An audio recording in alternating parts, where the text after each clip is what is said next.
Le langage des startups a-t-il du sens? Après avoir accompagné plus de 15 000 clients entrepreneurs dans 35 pays, j'ai constaté que aussi bien certains entrepreneurs qui se lancent dans des activités classiques connaissent ou utilisent très peu de jargon quand ils parlent de leur activité, aussi bien je retrouve parmi mes clients des personnes qui lancent des startups et qui donc utilisent beaucoup de termes en provenance des États-Unis qu'ils attachent à des idées dites nouvelles.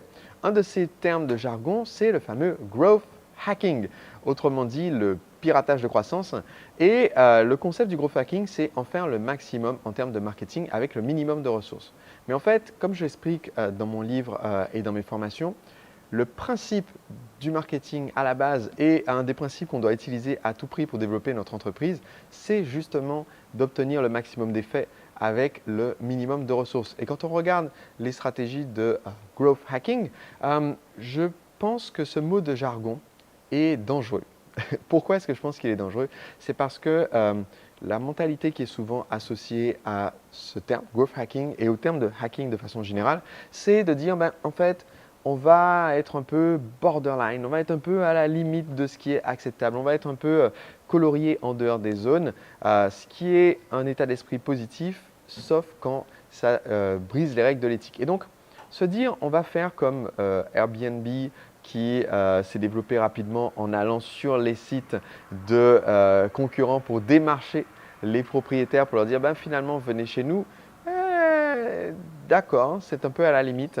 Mais se dire, on va aller, par exemple, littéralement récupérer la base de données d'un concurrent et communiquer sur cette base, là, on n'est plus dans du growth hacking, on est dans du hacking, du piratage tout court. Et en fait, il peut y avoir des répercussions négatives. Donc pour moi, c'est important de ne pas venir cacher avec des jolis mots de jargon, des choses qu'on ne devrait pas faire en disant en fait, c'est une nouvelle approche. Parce qu'en fait, si on garde la partie légale et éthique du growth hacking, ça revient juste à dire, en fait, on fait du marketing intelligent. On va utiliser les ressources qu'on a déjà. Et ces ressources, quand on est entrepreneur ou chef de TPE-PME, ce n'est pas l'argent. On ne peut pas investir énormément en publicité. Et donc, les ressources, quelles sont les ressources dont vous disposez pour faire votre marketing, pour faire du growth hacking, si vous souhaitez le faire éthiquement? Eh bien, vous allez premièrement pouvoir utiliser votre réseau.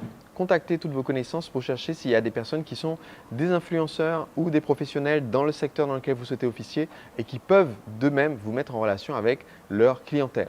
Vous allez utiliser votre liste, potentiellement une précédente liste de clients ou de prospects ou de personnes avec qui vous êtes en communication fréquente et que vous pouvez recontacter au sujet de votre nouveau produit ou service. Vous allez utiliser votre offre qui est différente du produit. Ce sont deux ressources différentes. L'offre, en fait, c'est aller optimiser le message marketing. Et en fait, il y a plein d'offres différentes que vous pourriez tester pour le même produit. Si vous faites un calendrier d'offres tout au long de l'année où vous proposez une offre d'essai gratuit, une offre avec garantie satisfait ou remboursé le double de votre investissement, une offre avec un paiement en plusieurs fois, une offre avec si vous achetez qu'un ami achète en même temps, un des deux reçoit le produit gratuitement. Si vous testez plein d'offres différentes, eh bien vous avez plus de chances de trouver celle qui fera mouche. Quelles sont les autres ressources? Eh bien, il y a la notoriété. Si vous avez eu l'occasion d'intervenir dans les médias, comme par exemple, dans mon cas, mon entreprise a fait l'objet de reportages à la télévision sur TF1, de plateaux télé sur France 2, sur M6, beaucoup de radios et de journaux, eh bien, il ne suffit pas de dire « j'ai été une fois à la télé ou dans le journal et basta ». En fait, vous pouvez utiliser ça comme une stratégie de marketing intelligent en donnant du contenu lors de cette interview qui vous permet après de reprendre les enregistrements, reprendre la copie de la page de journal et la diffuser à vos clients potentiels en leur disant dans cette vidéo, dans cet audio, dans cet article, vous allez trouver mes 3 conseils pour obtenir tel résultat. Ça vous permet subtilement d'augmenter la crédibilité de votre offre en leur présentant en fait votre passage média comme un élément qui apporte du contenu. Tout ça, ce sont des stratégies qui vous permettent d'utiliser des ressources dont vous disposez déjà pour obtenir des résultats rapidement et ce, avec le minimum d'investissement financier.